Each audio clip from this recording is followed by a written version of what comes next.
And there's a moment most people never see. It doesn't happen when the empath is smiling. It doesn't happen when they're helping you.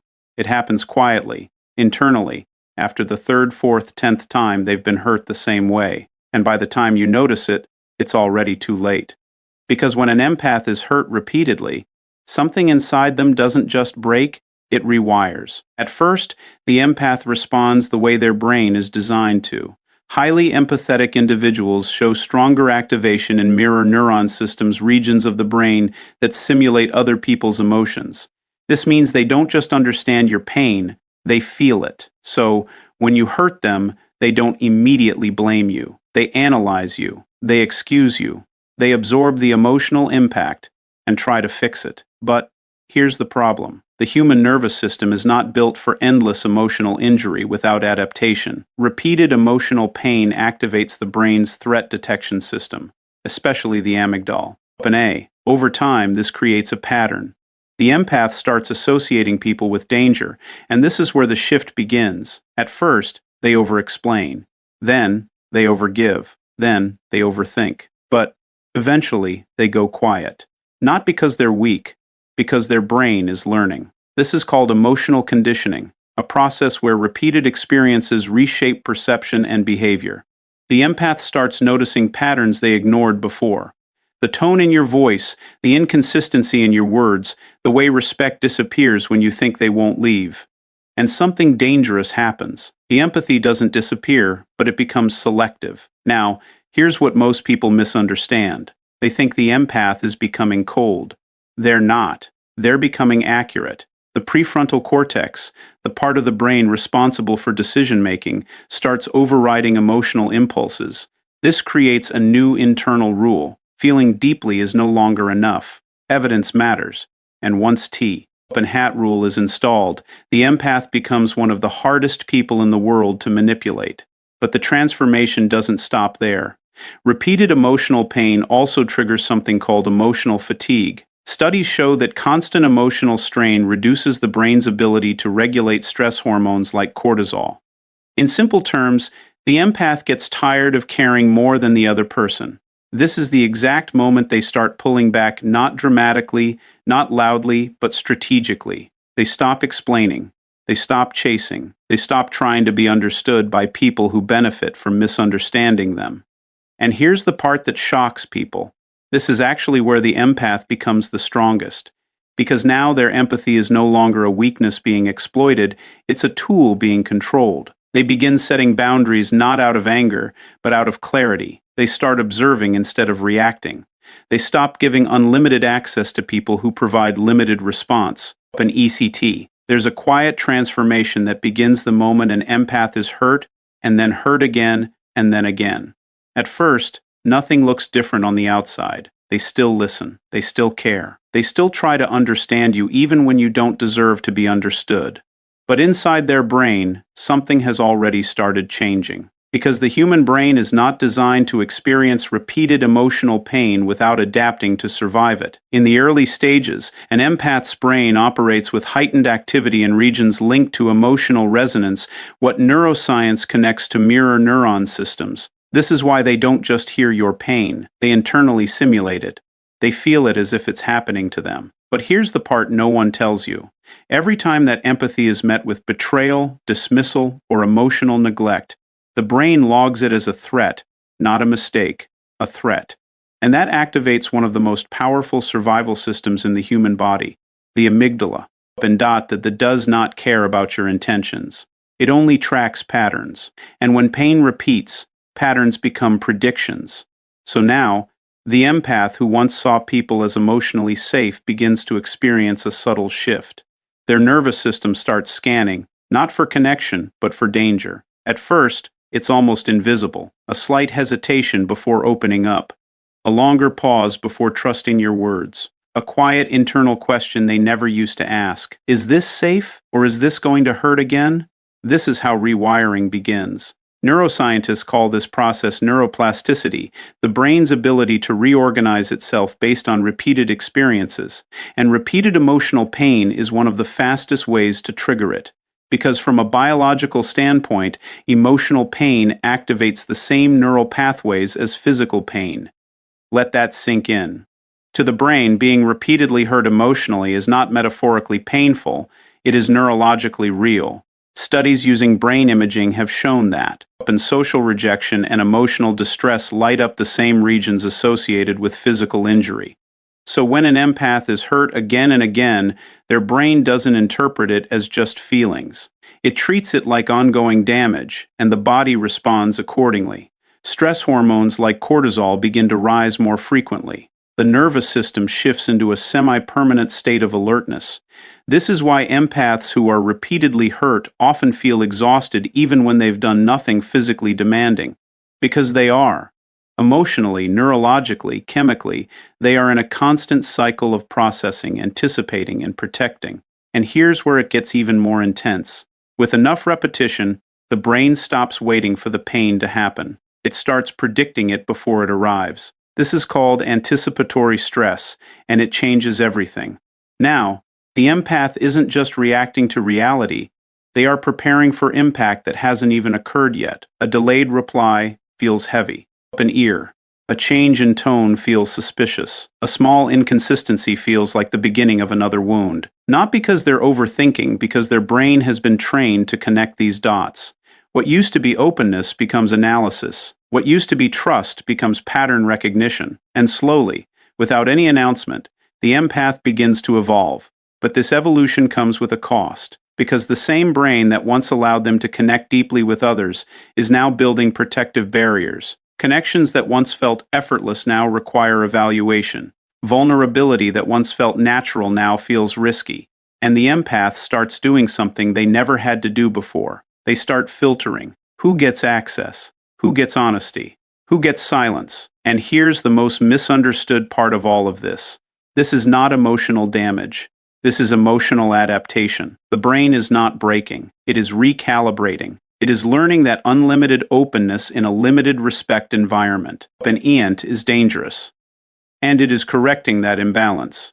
But the transformation doesn't stop at thoughts. It begins to affect behavior in ways that confuse the people around them. They speak less. They explain less. They tolerate less. Not because they've lost their ability to care, but because their brain has learned that caring without boundaries leads to pain. And the nervous system is designed to avoid repeated pain at all costs. So now, instead of leaning in, they lean back.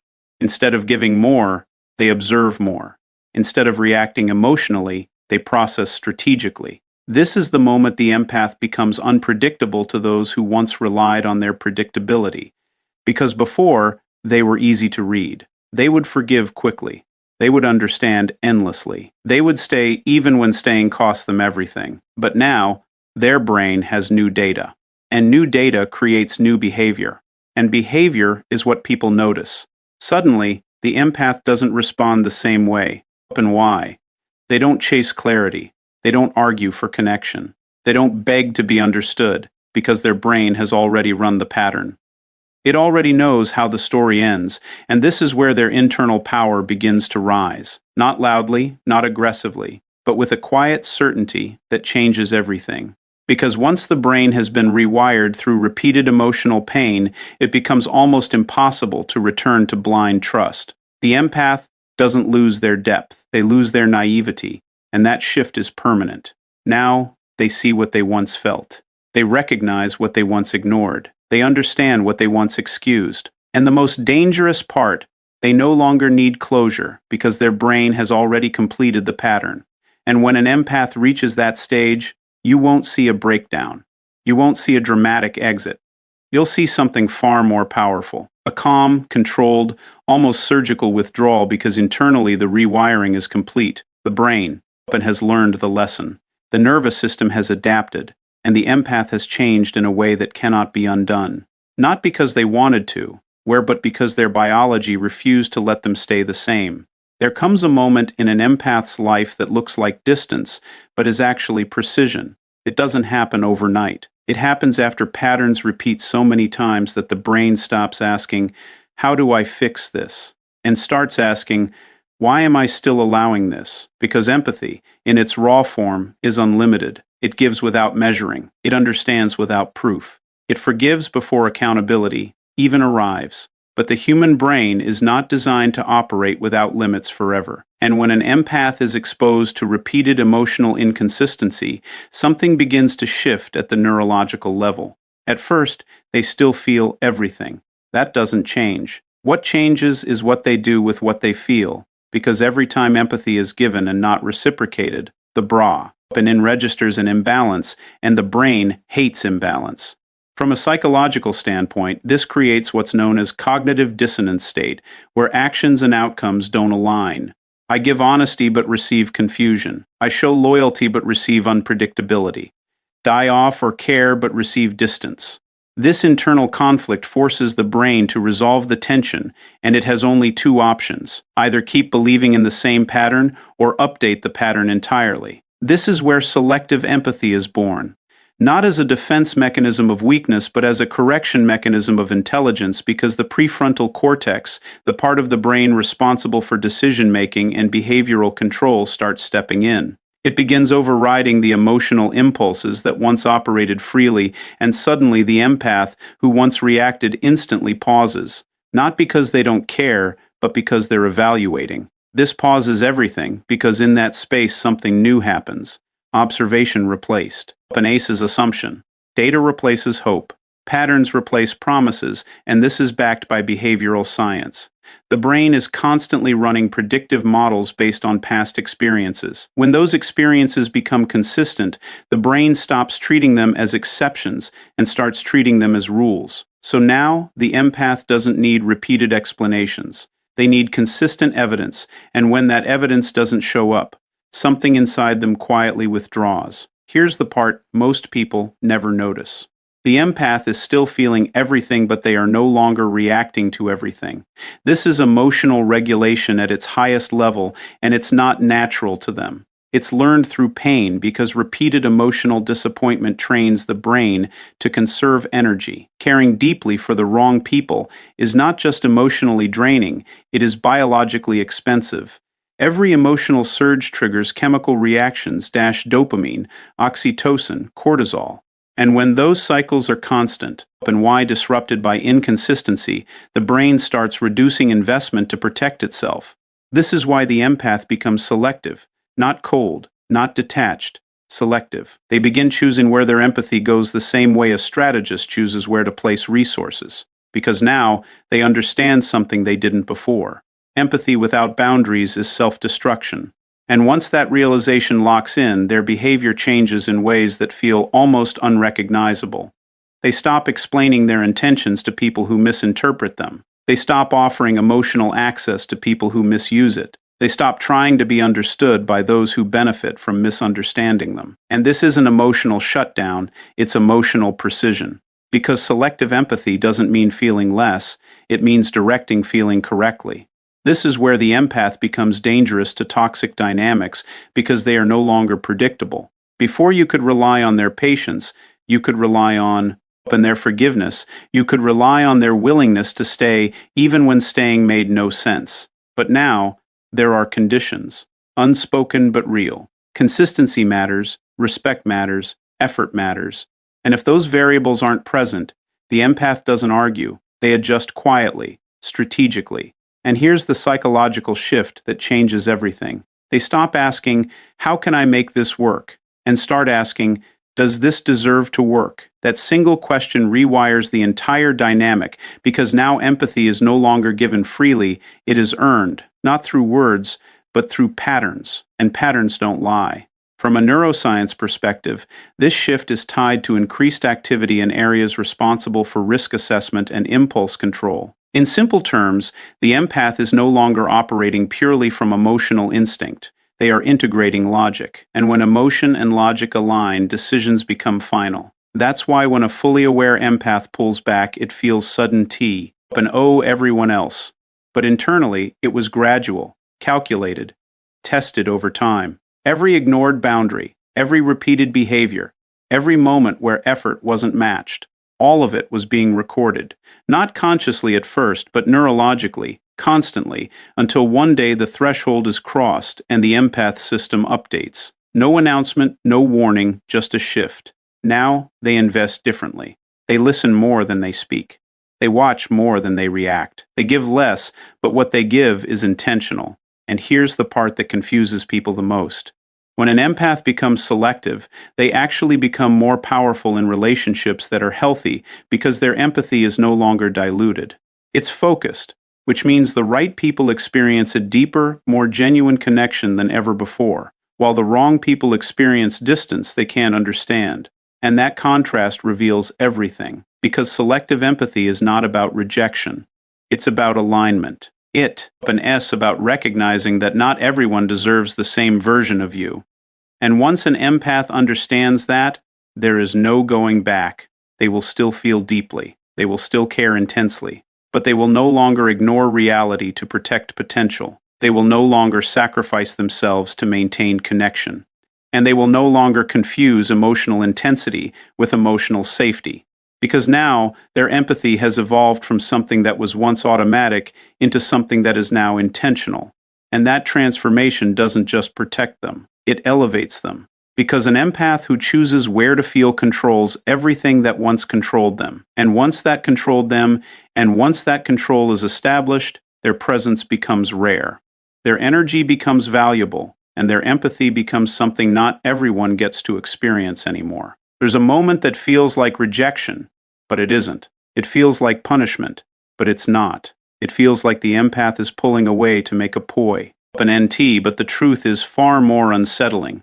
They're not trying to hurt you. They've simply stopped participating in a pattern that was hurting them. Because when an empath withdraws, it doesn't come from anger. It comes from exhaustion that has crossed a neurological limit. At the beginning, they try everything. They communicate. They explain. They adjust themselves in ways most people would never even consider. And every time they do this, their brain releases chemicals tied to connection, dopamine for reward, oxytocin for bonding. But when those efforts are ignored, dismissed, or taken for granted, something critical happens. The expected reward doesn't arrive, and this creates what neuroscience calls a reward prediction error. In simple terms, the brain expected connection but received disappointment. Once or twice, the brain tolerates it. But repeated enough times, it starts updating the equation. Effort does not equal reward here, and once that equation changes, behavior follows. And because the brain is wired for efficiency. It will not continue investing energy into something that consistently produces loss. This is where withdrawal begins, not as a decision made in one dramatic moment, but as a gradual reduction of investment. They respond a little slower. They share a little less.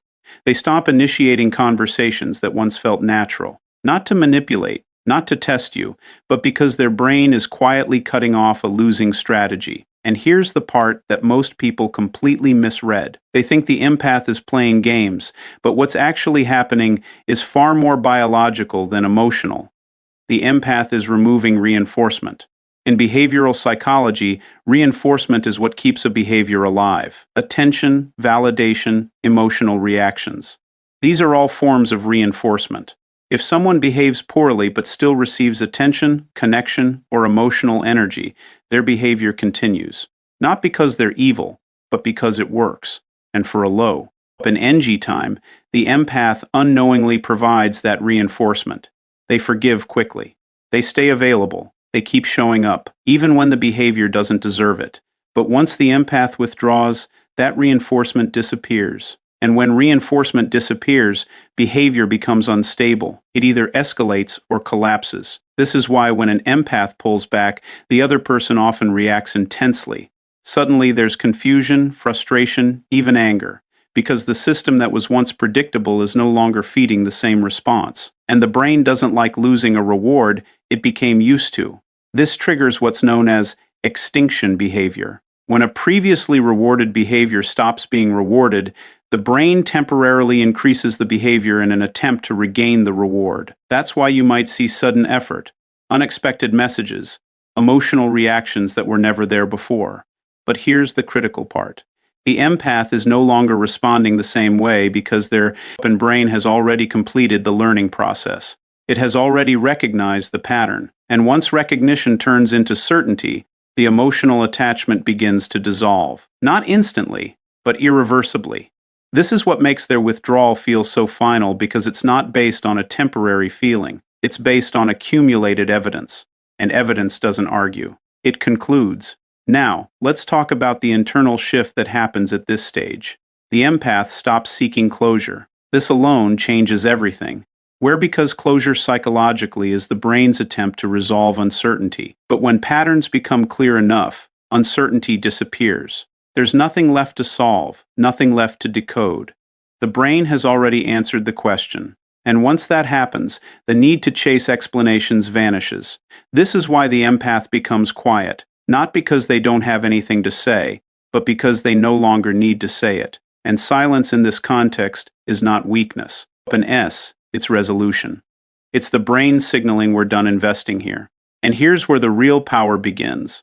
Because when emotional energy is withdrawn from one place, it becomes available somewhere else. The empath starts redirecting it into themselves, into their peace, into relationships that don't require constant repair. And this is not just emotional, it's physiological. Chronic emotional stress has been shown to elevate cortisol levels, disrupt sleep patterns, weaken immune function, and even impact heart health. So when the empath withdraws from a toxic dynamic, they are not just protecting their feelings. They are protecting their body. Their nervous system begins to stabilize.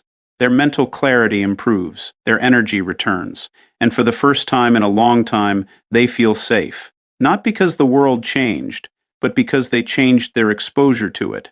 And this is why their withdrawal is not a loss. It's a correction, a realignment with what the brain and body were, been asking for all along. But here's the part that hits the hardest.